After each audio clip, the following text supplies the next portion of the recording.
Assalamualaikum warahmatullahi wabarakatuh. Bismillahirrahmanirrahim. Alhamdulillahirrahmanirrahim. Wassalatu wassalamu ala asrafil anbiya wal mursalin wa alihi wa sahbihi ajmain amma ba'du. Yang pertama-tama yang kami hormati Pak Torik dan juga teman-teman semuanya. Pada kesempatan kali ini kami dari kelompok 5 ingin mempresentasikan tentang Islam sebelum adanya Nabi Muhammad. Sebelumnya perkenalkan, nama saya Nabi Nuzara dengan NIM 432240101145. Saya Nadia Nur Fatmasari dengan NIM 4322401134. Nama saya Nadina Raya Ufadira dengan NIM 432240101149. Nama saya Maisara Arianti dengan NIM 432240101184. Nama saya Ika Andayani dengan NIM 4322401085.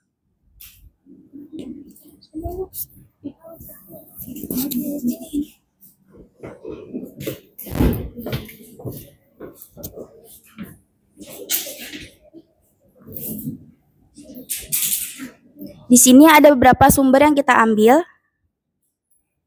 Next.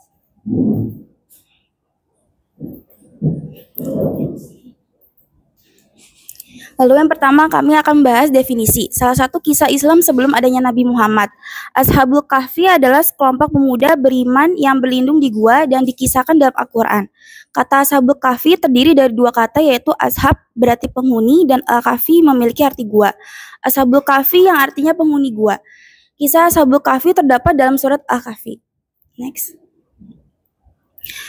Yang kedua, di sini ada kisah Ashabul Kahfi. Islam sebelum Nabi Muhammad, salah satunya kisah Ashabul Kahfi. Ashabul Kahfi merupakan salah satu tanda kekuasaan Allah yang kisahnya diabadikan dalam Al-Quran. Kisah ini sangat memotivasi kita karena mengajarkan tentang keimanan, akidah, dan ketakwaan kepada Allah Subhanahu wa Ta'ala. Kisah ini bermula dari sebuah negeri Ephasus yang dipimpin oleh raja yang sangat kejam. Ia bernama Raja Dakianus. Selain keji dan kejam, ia juga penyembah berhala. Kejadian ini diperkirakan terjadi pada masa Kaisar Romawi dengan rentang waktu 249 sampai 251 Masehi. Penamaan Ashabul Kahfi terletak pada ayat ke-9 surat Al-Kahfi. Kejadian tersebut mengisahkan tentang 7 pemuda dan seekor anjing yang tertidur selama ratusan tahun atas izin Allah karena menghindar dari kekejaman Raja Dakianus.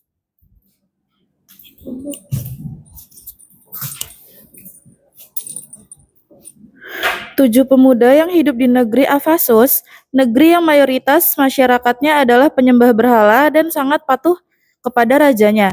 Sedangkan 7 pemuda tersebut adalah orang-orang soleh yang taat kepada Allah Subhanahu wa Ta'ala. Setelah Raja Dakianus mengetahui ada sekelompok pemuda yang tidak menyembah berhala, ia tidak tinggal diam. Ia memerintah mereka agar menyembah berhala.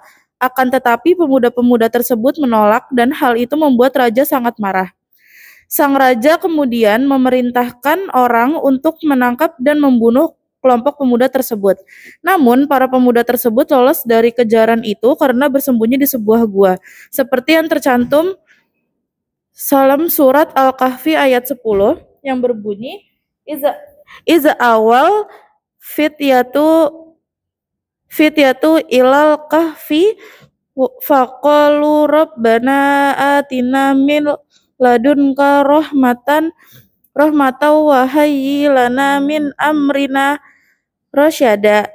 Yang artinya, ingatlah ketika pemuda-pemuda itu berlindung ke dalam gua lalu mereka berdoa, ya Tuhan kami, berikanlah rahmat kepada kami dari sisimu dan sempurnakanlah petunjuk yang lurus bagi kami dalam urusan kami.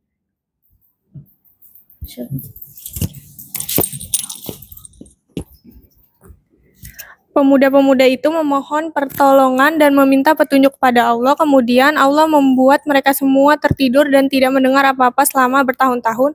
Seperti yang tercantum di dalam surat Al-Kahfi ayat 11 yang berbunyi, Fadorobna ala azanihim fil kahfi sinina adadan.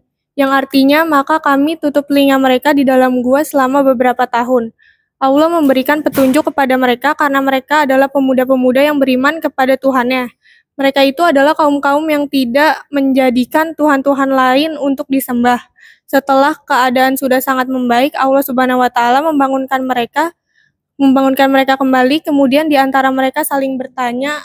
Salah seorang di antara mereka berkata, "Sudah berapa lama kamu berada di sini?" Mereka menjawab, "Kita berada di sini selama sehari atau setengah hari." Dan berkata yang lain lagi, "Tuhan kita lebih mengetahui berapa lama kita berada di sini." Merekalah Ashabul Kahfi, pemuda-pemuda yang tidur di dalam gua atas kehendak Allah dan dibangunkan juga atas kehendak Allah. Kisah sekelompok pemuda ini memberikan pelajaran tentang bagaimana kita harus menjaga keimanan dalam keadaan apapun.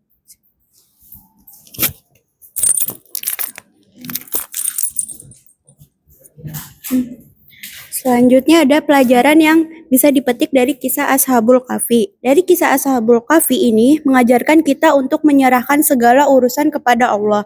Meskipun manusia berselisih tentang berapa lama mereka tidur di dalam gua, kita disadarkan bahwa ilmu manusia terbatas.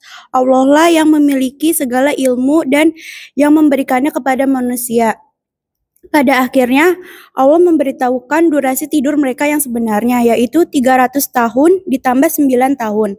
Allah menegaskan, Allah mengetahui berapa lamanya mereka tinggal atau di gua. Kisah ini ditutup dengan surat Al-Kahfi ayat 26 yang mengingatkan kita akan kekuasaannya.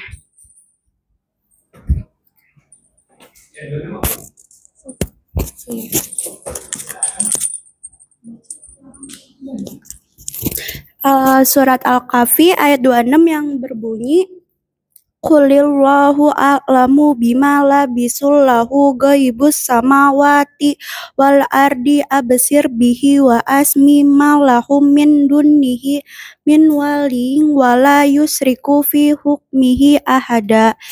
Yang artinya, kepunyaan ialah segala yang tersembunyi di langit dan di bumi.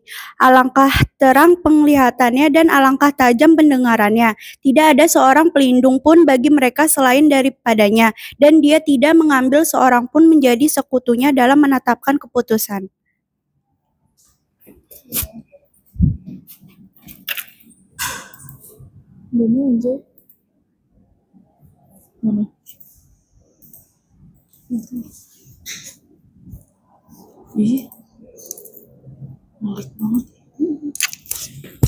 Selanjutnya ada pengamatan penerapan. Dari kisah Ashabul Kahfi, kita belajar bahwa ketika kita mementingkan kepentingan agama dan keimanan lebih dari apapun, maka Allah akan senantiasa memberikan perlindungan dari pertolongannya.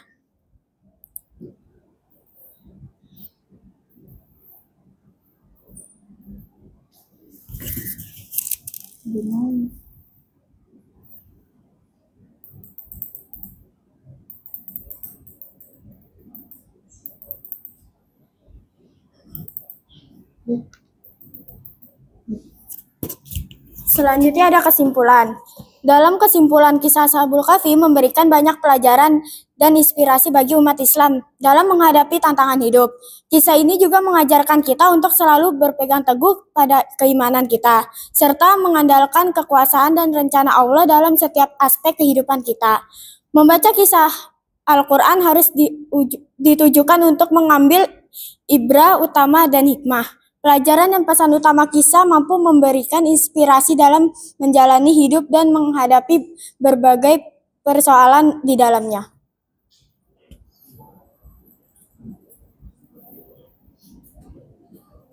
Ada yang ingin bertanya?